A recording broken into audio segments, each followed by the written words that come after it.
नमस्कार. असे घडलो आम्ही या कार्यक्रमात आपल्या सर्वांचं स्वागत. ज्यांनी आयुष्यात शून्यातून सुरुवात केली आणि यशाची शिखरं पादांकृत केली अशा व्यक्तींशी आपण संवाद साधत असतो. 10वीला अपयश येऊन देखील हजारो करोडोचा व्यवसाय उभा करणारे अभि ग्रुपचे डॉक्टर जितेंद्र जोशी यांच्याशी आज आपण संवाद साधणार आहोत. सर नमस्कार. नमस्कार. सर, आपलं लहानपण नेमकं कसं होतं? मी अतिशय साध्या आणि सामान्य कुटुंबातनं जन्माला आलेली एक व्यक्ती समजा. माझे वडील गव्हर्नमेंट सर्वंट होते आणि आई सोशल कार्यामध्ये खूप ॲक्टिव्ह होती आणि तिला पहिल्यापासूनच ती सोशल कार्याची सवय असल्यामुळे तर आमच्या घरामध्ये तसं वातावरण भरे खूप जास्त पैसे डेफिनेटली नव्हते आमच्याकडे, पण वातावरण घरातलं खूप चांगलं होतं आणि आरोग्यदायी वातावरण असं तुम्ही म्हणू शकता की जिथं प्रोग्रेस आणि ग्रोथ याच्याविषयी जास्त चर्चा व्हायची. तर लहानपण 1ली ते 10वी हे जे माझं करिअर म्हणा तुम्ही की एक सामान्य विद्यार्थी होतो मी. असं काही खूप जास्त टक्के पाडणारी व्यक्ती किंवा मी मुलगा नव्हतो. साधारण मला 50 ते 60% सुरुवातीला पडायचे. पण मी त्यावेळेला बाकीच्या बऱ्याच ॲक्टिव्ह होतो म्हणजे त्या एरियामध्ये. मी जेव्हा तुम्हाला खरं सांगायचं तर स्पोर्ट्समध्ये मी खूप चांगला होतो. ओके. स्टेज डेअरिंगच्या बाबतीमध्ये नाटकांमध्ये पार्टिसिपेट असेल शाळांमध्ये किंवा वेगळ्या डान्समध्ये तर तिथं डेफिनेटली मी खूप चांगलं काम करत होतो. आणि अभ्यास म्हणाल तर डेफिनेटली जेवढा आवश्यक असेल तेवढा मी त्यावेळेला खरं अभ्यास करायचो. अच्छा. ते सर नेमकं तुम्ही कोणतं शिक्षण घेतलं आणि ते शिक्षण कुठं घेतलं?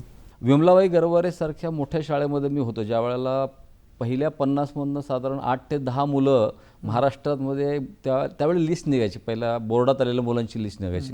तर अशा चांगल्या शाळेमध्ये मी होतो. पण त्यावेळेला 10वीला माझा अभ्यास कमी पडला किंवा इतर गोष्टीमध्ये माझं जास्त लक्ष होतं, त्यामुळे 10वीला मॅथ्स माझा राहिला.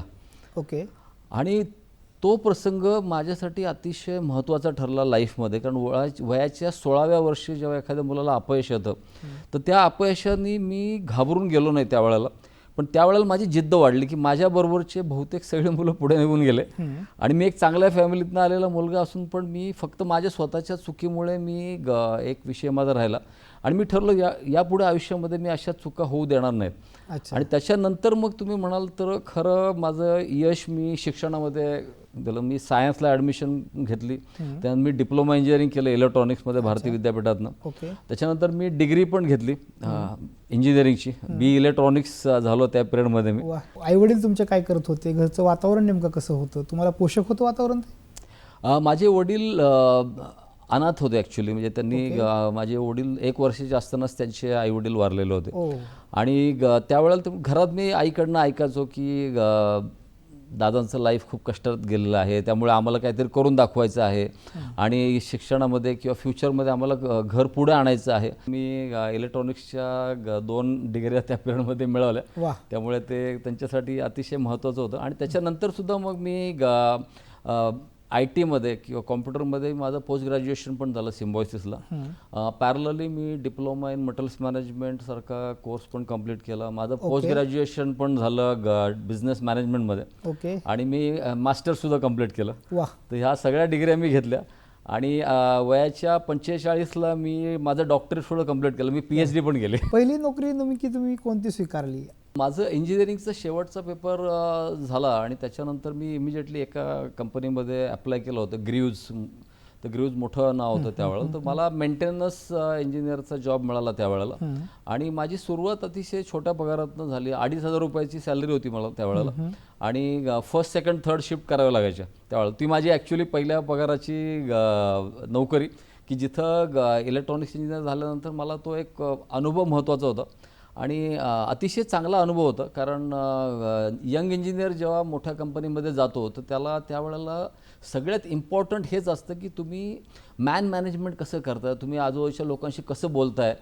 भले ते तुमचे युनियनमधले लोक असतील, काही खूप दिग्गज लोक असतात, फोरमन असतील, चार्जमन असतील, मशीनवर काम करणारे अगदी सिनियर वर्कर असतील, तर तुम्ही त्यांच्याशी चांगल्या पद्धतीने जेव्हा डील करता, तुम्ही त्यांच्याशी दादा मामा काका म्हणून जेव्हा बोलता, तर डेफिनेटली ती लोक तुम्हाला चांगला सपोर्ट करतात. आणि ते इंजिनियर्ससाठी किंवा कुठल्याही यंगस्टरसाठी फार गरजेचं असतं की तुम्ही तुमच्या सिनियर्सला रिस्पेक्ट द्यायचं आहे. बरोबर. तुम्ही फक्त डिग्री घेतली म्हणून तुम्ही मोठे नसता. Give respect take respect. Absolutely. आणि त्यांचा एक्सपिरियन्सला तुम्हाला जास्त महत्त्व असतं. कारण नुसती डिग्री महत्त्वाची नसते, कारण तो एक्सपिरियन्स त्यांचा जो आहे ना तो अतिशय महत्त्वाचा होता. मला पहिल्या जॉबमध्ये मला तो एक्सपिरियन्स मिळाला आणि त्याच्यानंतर मला चांगली संधी मिळाली. फोर्ड इंडियामध्ये लॉन्च झाली होती 96-97ला फोर्ड इंडिया.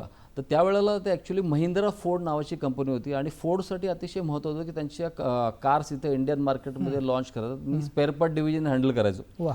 तर ती माझ्यासाठी खूप मोठी अपॉर्च्युनिटी होती. कारण अमेरिकन कंपनी इंडियामध्ये पहिल्यांदाच फोर्ड लॉन्च करत होती कार आणि स्पेअर पार्ट डिव्हिजनची जबाबदारी माझ्याकडे होती. कारण माझं जे मटेरियल्स मॅनेजमेंटचे ज्या आधी डिग्री डिप्लोमा झाले होते त्या बेसिसवर सिलेक्ट झालो होतो मी. आणि क्वालिटी काय असते किंवा कस्टमर सर्व्हिस काय असते ह्या गोष्टी मी अतिशय चांगल्या पद्धतीने तिथे शिकलो. आणि त्याच्यानंतरची पुढची अपॉर्च्युनिटी मला मिळाली टाटा मोटर्समध्ये. अतिशय मोठी अपॉर्च्युनिटी. कमर्शियल पॅसेंजर ह्या दोन्ही कारचे एंटायर स्पेअर पार्ट डिव्हिजन माझ्या अंडर होती. 1200 लोक माझ्या अंडर त्यावेळेला होती. तर मला वाटतं ती यंग एजमध्ये वयाच्या 26-27मध्ये मला जेव्हा ह्या अपॉर्च्युनिटी मिळाल्या तर मी स्वतःला धन्यवाद समजतो की त्यावेळेला ही अपॉर्च्युनिटी अतिशय इम्पॉर्टंट होती माझ्यासाठी. आणि तुम्ही शेवटची नोकरी कुठली केली? टाटा मोटर्सचा एवढा मोठा अनुभव माझ्याकडे होता 3 वर्षाचा. आणि त्या अनुभवावर मला फिलिप्सनी त्या काळामध्ये 2000 साली फिलिप्सनी मला ऑल इंडिया लॉजिस्टिक हेड म्हणून सिलेक्ट केलं. वा. आणि माझ्याकडे महत्त्वाची जबाबदारी ही आली की तुम्ही इंटरनॅशनली म्हणजे फिलिप्सचं जे ओरिजिन आहे ते नेदरलँड्स आहे युरोपमधलं. तर तिकडच्या 3 मॅन्युफॅक्चरिंग प्लांट इंडियामध्ये शिफ्ट करणं हा एक मोठा प्रोजेक्ट होता. तर मॅन्युफॅक्चरिंग पार्ट इथं आणणं. आणि त्यावेळेला सगळ्यात महत्त्व ग्लोबलायझेशनची खऱ्या अर्थाने इंडियामध्ये सुरुवात झाली होती. 2001 ते 2005 या पिरियडमध्ये मी 3 मॅन्युफॅक्चरिंग प्लांट फिलिप्सचे इथं आणले भारतामध्ये. आणि त्याच वेळेला माझ्याकडे इंडियाच्या जबाबदाऱ्या पण होत्या. अतिशय चांगल्या पद्धतीने मी ओव्हर एक्सपेक्टेशन जे काय असतील ते द्यायचा प्रयत्न केला. म्हणजे बॉसला मला कधी सांगावं लागलं नाही त्यावेळेला की तुझ्याकडनं हे अपेक्षित आहे आणि हे झालं नाही. त्यावेळे मी सेल्फ ॲनालिसिस सेल्फ असेसमेंटवर नेहमी जास्त भर देत आलो. आणि आपला जो प्रश्न आहे की शेवटचा जॉब माझा होता की फिलिप्स नंतर माझी लास्ट कंपनी होती ॲटलस कोपको. मी एशिया पॅसिफिक हेड होतो ॲटलस कोपकोचा. माझ्या under China, Russia, India, Indonesia अशा बहुतेक सगळ्या कंट्रीमधले जे प्लांट आहेत ते माझ्या अंडर होते. तो माझा लास्ट जॉब. यानंतर घेऊया एक छोटीशी विश्रांती. नमस्कार. असे घडलो आम्ही या कार्यक्रमात आपल्या सर्वांचं स्वागत. सरांसोबतची चर्चा आपण अशी सुरू ठेवूयात. नोकरी चांगली असताना, बरं चाललेलं असताना अचानक नोकरी सोडण्याचा निर्णय का घेतलात? खूप महत्त्वाचा प्रश्न आहे. माझं वय त्यावेळेला साधारण 34 कंप्लीट झालं होतं. मी 35 चालू झालं होतं त्यावेळेला मला. आणि डेफिनेटली खूप चांगल्या पगाराची नोकरी होती. आणि 2006 साल चालू होतं. मी असा विचार केला की मी किती मोठा झालो कंपनीमध्ये. मी MD झालो किंवा पण शेवटी मी कंपनीसाठी एक एम्प्लॉईच आहे. आणि त्यावेळेला मला असं वाटलं की वय एकदा गेल्यानंतर आपण जेव्हा म्हणतो की वेळ सगळ्यात मौल्यवान आहे, वेळेपेक्षा मौल्यवान कुठलीच गोष्ट नाही. मला असं वाटलं की त्यावेळेला आपल्याला वेळ जायला नको आणि हा वेळ गेल्यानंतर मग नंतर काही जास्त साध्य होणार नाही. ते योग्य वेळी योग्य निर्णय घेण्यासाठी मी त्यावेळेला बाहेर पडलो. आणि माझा पहिला जो अनुभव होता की मी फर्स्ट कंपनी माझी टाकली 2007 साली. माझ्या कंपनीचं अभिइम्पॅक्ट लॉजिस्टिक नावाची पहिली कंपनी त्यावेळेला सुरुवात केली. आणि सगळ्यात सांगण्यासारखा प्रसंग हाच इम्पॉर्टंट आहे की ज्या वेळेला मी 6 लाखाची नोकरी सोडून आलो, पहिल्या महिन्यामध्ये किंवा दुसऱ्या महिन्यामध्ये असेल, मला जो पहिला क्लायंट मिळाला त्या क्लायंटचं माझं बिलिंग होतं 95,000 रुपये. आणि ॲक्च्युली प्रॉफिट होता 7,000 रुपये. तर त्यावेळेला मला आठवतं की थोडंसं माझ्या घरच्यांनी पण मला म्हटलं की जसं आपण मराठी फॅमिली म्हणू की तू मूर्खच आहेस. बरं चाललं होतं ते सोडून तुम्ही एवढं चांगलं 6 लाखाचा जॉब सोडून तू आज पहिल्या महिन्यामध्ये 7,000 रुपये फक्त कमवलंय प्रॉफिट आणि परत तू जॉब बघ, बरोबर. असं माझं त्यांचं सांगणं होतं मला की आता जास्त ठीक आहे, अनुभव घेतलाच आता, अनुभव झाला, नाव रिजॉईन फॉर तुला जॉब चांगला मिळू शकतो तर तू जॉबला जॉईन कर. बरं. पण डेफिनेटली माझ्यासाठी तो प्रसंग महत्त्वाचा या कारणासाठी होता की मला जिद्दीने पुढे जायचं होतं, कारण मी काही विचार करून कंपनीतनं बाहेर पडलो होतो आणि मला पुन्हा नोकरी करायची नाहीये ह्या जिद्दीने मी ठरवलं होतं. म्हणून त्यावेळेला मी म्हटलं ठीक आहे, मला वेळ लागेल पण काही झालं तरी मला यशस्वी व्हायचंय. त्यावेळेस अभि ग्रुपची जी तुम्ही सुरुवात केली, मग अभि ग्रुपनी लॉजिस्टिक पार्कमध्ये काम सुरू केलं. आत्ता नेमकं आत्ता अभि ग्रुप काय काय करतो? 2007 मध्ये आम्ही कंपनी सुरुवात केल्यानंतर त्याच्यानंतर जवळजवळ आता 17-16 वर्ष कंप्लीट होऊन गेले, आमच्या 17वं वर्ष चालू आहे. आता ह्या 16-17 वर्षाच्या पिरियडमध्ये अभि ग्रुप एक मोठा वटवृक्षासारखा वाढला. मला सांगायला बरं वाटतंय की जॉब देण्याच्या दृष्टीने आज आमच्याकडे 5,000पेक्षा जास्त एम्प्लॉईज काम करतात. भारतभरामध्ये आमच्या ग्रुपचे 70पेक्षा जास्त ऑफिसेस आहेत. वा. भारताच्या बाहेर आम्ही 60पेक्षा जास्त कंट्रीमध्ये काम करतोय, वेगवेगळ्या कंट्रीमध्ये. माझे कस्टमर्स तुम्ही जर म्हणाल तर जवळजवळ 1200पेक्षा जास्त कस्टमर्स आहेत आमचे ऑल ओव्हर इंडिया आणि ग्लोबली. वा. सगळ्यात महत्त्वाचं सांगायचं म्हणजे की आम्ही एकाच फील्डमध्ये फक्त नाही आहे, तर अभि ग्रुप हा वेगवेगळ्या क्षेत्रामध्ये काम करतोय. लॉजिस्टिक्समध्ये डेफिनेटली मोठं ॲक्टिव्हिटी आहेत. लॉजिस्टिक्सच्या आमच्या 3 कंपन्या आहेत. भारतामध्ये 2 कंपन्या आहेत. आमचं हेडक्वार्टर्स दुबईला आहे. तशीच ती कंपनी चायनामध्ये शांझेन आणि गॉन्झावमध्ये पण फार मोठ्या प्रमाणात काम करते. फार्मास्युटिकल सेक्टरमध्ये पण आम्ही आहोत, हेल्थकेअरमध्ये आम्ही आहोत, हॉस्पिटॅलिटी इंडस्ट्रीमध्ये आम्ही आहोत आणि तसंच सगळ्यात मोठं सांगायचं म्हणजे वेअरहाऊसिंग आणि कन्स्ट्रक्शनमध्ये सुद्धा आमची इन्फ्रास्ट्रक्चर आणि रियालिटीची सुद्धा कंपनी आहे. तर अशा वेगवेगळ्या 7 ते 8 क्षेत्रामध्ये अभि ग्रुप काम करतोय आज.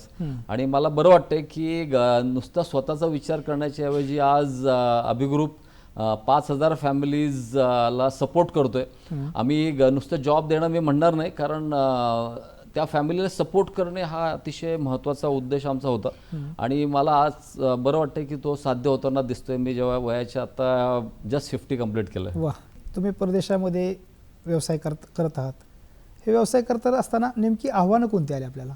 अशी बेसिकली फर्स्ट जनरेशन एंटरप्रेनर जेव्हा आपण म्हणतो ना, आणि त्यातल्या सुद्धा आपण म्हणतो मराठी माणूस म्हणून आपण जेव्हा विचार करतो तर आपल्याला चॅलेंजेस डेफिनेटली खूप असतात. बरोबर. तर पहिल्यांदा असं मी म्हटल्याप्रमाणे की पहिल्यांदा फॅमिलीतले चॅलेंजेस आहेत. दुसरं चॅलेंज हे पण आहे की तुम्ही वयाच्या 34-35ला जेव्हा नोकरी सोडून बिझनेसमध्ये येतात, तुमची मुलं लहान असतात, शाळेमध्ये जात असतात आणि अशा वेळेला एक स्टॅबिलिटी किंवा कन्सिस्टन्सी ऑफ जो फ्लो ऑफ मनी म्हणतो तो डेफिनेटली कमी पडतो.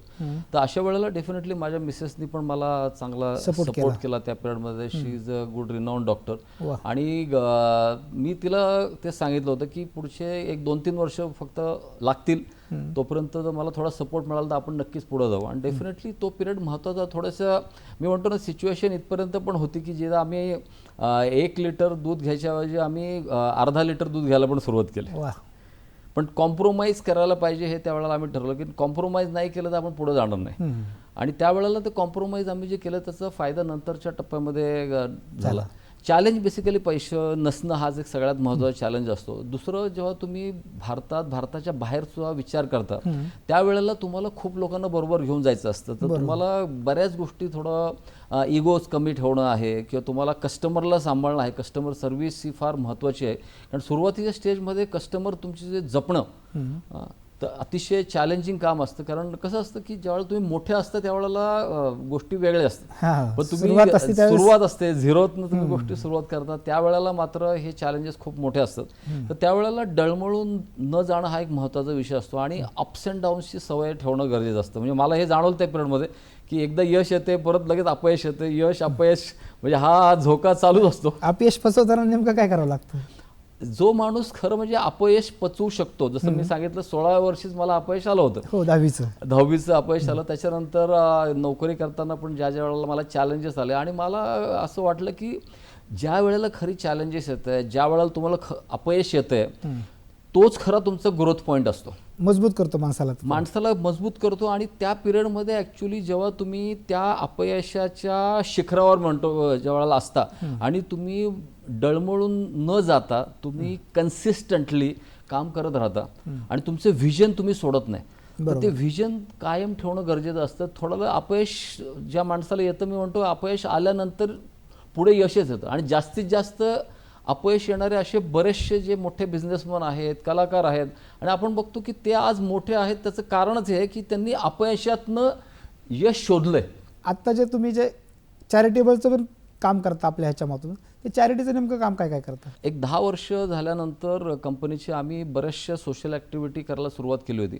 पण जसं मगाशी सांगितल्याप्रमाणे आमच्या फॅमिलीमध्ये सोशल ॲक्टिव्हिटी ही खूप पूर्वीपासून, समाजाला आपण काही ना काही दिलं पाहिजे. तुम्ही एखाद्या गोष्टीमध्ये तुम्हाला 10 रुपये मिळाल तर एक सर्टन पार्ट तुम्ही समाजासाठी दिला पाहिजे. तर जेव्हा आमचं कंपनीचा पण ग्रोथ जसा होत होता, तर त्यावेळेला आम्ही सोशल छोटे छोटे प्रोग्राम आम्ही करत होतो. पण आजपासून 6-7 वर्षापूर्वी आम्ही अभि चॅरिटेबल फाउंडेशनचं फॉर्मेशन केलं. आणि त्यावेळेला आम्ही ठरवलं होतं की बेसिकली ब्लाइंड चिल्ड्रन्स असतील, ऑर्फन चिल्ड्रन असतील, ओल्ड एज होम्स असतील, ह्यांना तर मदत करणं आलंच. किंवा फ्लड्स वगैरे जे आले, तर त्या पिरियडमध्ये आम्ही कर्नाटकात असेल किंवा कोल्हापूरच्या फ्लडमध्ये पण जी शक्य असेल ती सगळ्या टाईपची मदत आमच्या साईडनी आम्ही पाठवली होती. सगळ्यात महत्त्वाची ॲक्टिव्हिटी आम्ही केली की ऑर्गन डोनेशन अवेअरनेस. हा भारतामध्ये फार कमी आहे. तर ज्या वेळेला आपल्या एखाद्या नातेवाईकाला किडनी किंवा आणखी कुठल्या टाईपच्या अवयवाची गरज असते, त्यावेळेला आपण म्हणतो की अरे कोणी देत नाही आहे, पण बेसिकली ही येणार कुठनं. तर बेसिकली तो अवेअरनेस कॅम्पेन आम्ही मागचे जवळजवळ 7 ते 8 वर्ष त्याच्यावर खूप जास्त काम करतोय. की जर तुम्हाला खरंच समाजाला काही द्यायचं आहे तर तुम्ही स्वतःपासून सुरुवात करा. बरोबर आहे. तर आम्ही ऑर्गन डोनेशन अवेअरनेससाठी पूर्वी फॉर्म भरले जायचे. आम्ही खूप लोक फॉर्म भरून घेतले. आम्ही वेगवेगळ्या सिटीमध्ये, भारतामध्ये वेगवेगळ्या सिटीजमध्ये आम्ही प्रोग्राम्स केले आणि त्याचा खूप फायदा झाला. कारण हॉस्पिटल्सला आम्ही ते फॉर्म सबमिट केले आणि त्याच्यातनं डेफिनेटली आय होप की बऱ्याचशा लोकांना त्यातनं फ्युचर लाईफ वाढवायला डेफिनेटली मदत झाली. बरोबर. जोशी सरांबरोबरची चर्चा आपण अशी सुरू ठेवूयात. यानंतर घेऊया एक छोटीशी विश्रांती. नमस्कार. असे घडलो आम्ही या कार्यक्रमात आपण संवाद साधत आहोत जोशी सरांशी. सर, बिझनेस फोरम जे तुम्ही स्थापन केलं, ग्लोबल बिझनेस फोरम नेमकं काय आहे, त्याची कन्सेप्ट सांगा. ॲक्च्युली तो ग्लोबल इंडिया बिझनेस फोरम आहे. जवळजवळ 15 वर्षाचा बिझनेस झाल्यानंतर मला खूप जाणवलं ॲक्च्युली की मी खूप वेगवेगळ्या अडथळ्यामधनं शर्यत पार गेलो. आणि MSME sector, micro small and medium सेक्टरचे जे बिझनेसमन आहेत, तर त्यांच्यासाठी गोष्टी तशा काही फार सोप्या नसतात. इवन फॅमिली एंटरप्रेनर जे असतात किंवा फर्स्ट जनरेशन एंटरप्रेनर असतात, तर ह्यांना चॅलेंजेस खूप जास्त असतात. तर मी त्यावेळेला विचार केला की ग्लोबल थिंकिंग ज्या वेळेला असतं ना, की गरजेचं नाही की प्रत्येक व्यक्तीने ग्लोबल लेवलला बिझनेस करावा, पण ग्लोबल थिंकिंग, कारण आपण जगामध्ये जन्माला आलो असं मी जेव्हा समजतो, तर ग्लोब हा आपल्या बाउंड्रीज पाहिजेत. बरोबर आहे. तर मी विचार असा केला त्यावेळेला की एखादा फोरम मी असा फॉर्म करेल की ज्या वेळेला त्याला बाउंड्रीज नसाव्यात. बरोबर. आणि दुसरी कन्सेप्ट अशी होती की बऱ्याचशा फॉरेन कन्सेप्ट, आता बऱ्याचशा मी आता नावं घेत नाही, पण बहुतेक ज्या फॉरेन कन्सेप्ट आहेत आपल्या इंडियातला फार आवडतात. बरोबर आहे. तर भारतीय त्याच्यासाठी नेहमी उत्सुक असतात त्या फॉलो करण्यासाठी. मी असं ठरवलं की आपली अशी एखादी कन्सेप्ट असावी की जी जगाने फॉलो करावी. क्या बात आहे. तर ग्लोबल इंडिया बिझनेस फोरमचं फॉर्मेशन झालं. तर मायक्रो स्मॉल अँड मीडियम सेक्टरच्या बिझनेसमॅनला ग्लोबल लेवलचं थिंकिंग आणण्यासाठी, त्यांना सपोर्ट करण्यासाठी, आणि त्याच वेळेला त्यांना ज्या टाईपच्या गरजा आहेत त्यांच्या, की बेसिकली फायनान्शियल मदत असेल, त्यांना टेक्निकल गायडन्स असेल, त्यांना ब्रॉड मार्केटिंगच्या रिलेटेड सपोर्ट असतील, आणि सगळ्यात इम्पॉर्टंट भारताच्या बाहेर अनटॅप्ड किंवा अनएक्सप्लोर्ड अशा ज्या अपॉर्च्युनिटी आहेत. जगामध्ये 195 कंट्रीज सर, तर 195 कंट्रीज आहेत UN अप्रूव्ह. तर आपल्या खूप लोकांना जगात कितीतरी कंट्री हे माहीत नसतं, जगात एवढ्या अपॉर्च्युनिटी हे माहीत नसतं. तर आम्ही ठरवलं की तिथं बाउंड्रीज नसाव्या. तर बिझनेस आहे त्याला बाउंड्री नसाव्या, जातीच्या बाउंड्री नसाव्या, धर्माच्या बाउंड्री नसाव्या, फक्त सिटी किंवा सेक्टरच्या बाउंड्री नसाव्या. तर बिझनेसमनचं थिंकिंग जर त्या लेवलला गेलं तर त्याचे फायदे खूप होतील. या दृष्टिकोनातून ग्लोबल इंडिया बिझनेस फोरमचं फॉर्मेशन हे 2016 साली त्यावेळेचे MSMEचे आपले जे मिनिस्टर होते, कॅबिनेट मिनिस्टर कलराजी मिश्रा, जे आता गव्हर्नर ऑफ राजस्थान आहेत, तर त्यांनी इनॉग्रेशन केलं आणि ही कन्सेप्ट फार मोठ्या प्रमाणात आता पुढे गेली. मला सांगायला बरं वाटतं की दिल्लीमध्ये ज्या वेगवेगळ्या कंट्रीच्या ॲम्बसीज आहेत, ग्लोबल इंडिया बिझनेस फोरम आत्तापर्यंत 154पेक्षा जास्त ॲम्बसीज आणि काउन्सिलेट्सशी कनेक्ट झालं आहे. क्या बात. आणि ह्या कंट्रीमध्ये जे अपॉर्च्युनिटी आहेत त्या दाखवायचं काम ग्लोबल इंडिया बिझनेस फोरम गेले आता 4 ते 5 वर्ष जोमाने करतोय. वा. त्याचे खूप फायदे झालेत. दिल्लीमध्ये खूप जास्त प्रोग्राम होतात, मुंबईत प्रोग्राम होतात, पण आम्ही एन्श्युअर केलं की वेगवेगळ्या कंट्रीच्या ॲम्बॅसिडर्सला आम्ही भारताच्या वेगवेगळ्या सिटीजमध्ये 2 टायर 3 टायर सिटीजमध्ये आम्ही अगदी कोल्हापूर आणि कराडमध्ये सुद्धा आम्ही 4-4 5-5 ॲम्बॅसिडर्सला घेऊन आलो वेगवेगळ्या कंट्रीच्या. क्या बात. आणि त्यांना आम्ही प्लॅटफॉर्म दिला की तुम्ही आमच्या बिझनेसमनला इथं सांगा की तुमच्या कंट्रीमध्ये आमच्या बिझनेसमनसाठी काय काय अपॉर्च्युनिटी आहेत, ज्या इम्पोर्ट असतील, एक्सपोर्ट्स असतील, ट्रेडिंगची अपॉर्च्युनिटी असतील. आणि आज 5 वर्षाचं ऑलमोस्ट हे कंप्लीट झालं, 5 ते 7 वर्ष कंप्लीट झाले या फोरमला. आणि मला सांगायला अतिशय आनंद होतो आहे की आता G20चं खूप लोकांना वाटतं G20च्या ॲक्टिव्हिटी चालल्या आहेत. तर आम्ही G100 संकल्पना घेऊन चाललो की ज्या 100 चांगल्या कंट्री आहेत आणि जिथं चांगले चांगले अपॉर्च्युनिटी आहेत अशा 100 कंट्रीचे बिझनेस अँड कल्चरल काउन्सिलचे फोरम आम्ही फॉर्म करायला घेतलेत. आत्तापर्यंत 26 कंट्रीचे फोरम फॉर्म झालेत वेगवेगळ्या कंट्रीसाठी. आणि त्याचं ओपनिंग जे आहे त्या कंट्रीचं जे ओपनिंग आहे त्या कंट्रीच्या फॉरेन मिनिस्टरने केलेलं आहे, हे अतिशय महत्त्वाचं. म्हणजे नायजेरियाचं झालं आहे, उझबेकिस्तानचं झालं, ह्याचे सगळ्याचं ओपनिंग त्या कंट्रीच्या फॉरेन मिनिस्टरने दिल्लीत केलं. 87,000 मेंबर्स आत्तापर्यंत जोडले गेले ग्लोबली. आणि 137 कंट्रीमध्ये हा फोरम आता पसरला आहे. त्याच्यामुळे आता काम खूप वेगाने चाललं आहे. ग्रामीण भागामध्ये कोणी आंबा निर्यात करत असतं, द्राक्ष निर्यात करत असतं, या शेतकऱ्याला जर आपल्या फोरमचा फायदा घ्यायचा असेल तर त्यांनी काय केलं पाहिजे? ग्लोबल इंडिया बिझनेस फोरमची एक वेबसाईट आहे www.gibf.biz नावाची. तर त्याच्यावर तुम्ही मेंबर होऊ शकताय. त्याच्यानंतर आमच्या टीमतर्फे पण तुम्हाला कॉन्टॅक्ट केलं जातं. आमच्याकडे असे अनेक मायक्रो स्मॉल बिझनेसमन आहेत की त्यांना वेगवेगळ्या कंट्रीमध्ये आम्ही जोडून दिलेलं आहे की आम्ही डाटा त्यांना शेअर केला आहे की बाबा तिकडचे इम्पोर्टर्स कोण आहेत. अगदी त्यांना IEC कोड म्हणतो, इम्पोर्ट एक्सपोर्ट्स कोड बऱ्याचशा लोकांना माहीत नसतो. तो IEC कोड त्यांना आम्ही काढून द्यायचं पण ॲक्टिव्हिटी करतोय. त्याच्या व्यतिरिक्त लॉजिस्टिक्स हा एक महत्त्वाचं चॅलेंज असतं की बाबा माल पाठवणार कसा आम्ही. रेफ्रिजरेटेड कंटेनर असतील, नॉर्मल कंटेनर असतील, डॉक्युमेंटेशन हा पार्ट महत्त्वाचा असतो. तर ह्याचंच एंटायर गायडन्ससुद्धा ग्लोबल इंडिया बिझनेस फोरमच्या माध्यमातून वेगवेगळ्या भारतातल्या सगळ्या टाईपच्या बिझनेसमॅनला मिळते. फक्त भारतातल्या नाही तर जगातल्या MSMEच्या खूप लोकांना आम्ही सपोर्ट करतोय. कमवा आणि शिका योजना नेमकी काय आहे? आपली जी इंजिनिअरिंगची मुलं असतील किंवा टेक्निकल IIT करणारी जी काही मुलं आहेत तर त्यांचा कोर्स चालू असताना त्यांना वेगवेगळ्या कंपन्यांमध्ये ऑन द जॉब ट्रेनिंग करायला मिळावं. आणि हे ट्रेनिंग फक्त 8-10 दिवसाचं नाही तर जवळजवळ 2-1 वर्षाचं त्यांना ट्रेनिंग या निमित्ताने मिळते. तर ती मुलं ॲक्च्युली वेगवेगळ्या कंपन्यांमध्ये जॉईन होत आहेत. त्या जॉईन झाल्यानंतर त्यांना कंपनीचे बरेचसे बेनिफिट्स पण मिळत आहेत. आणि 2 वर्ष झाल्यानंतर म्हणजे त्यांची जशी एक्झाम कंप्लीट होते त्यांना सर्टिफिकेट मिळतं. तर पॅरलली तुम्ही जर खरंच चांगलं काम केलेलं असेल तर त्या कंपन्या तुम्हाला कायमस्वरूपी रोजगार देण्याच्या दृष्टीने तुम्हाला संधी देतात.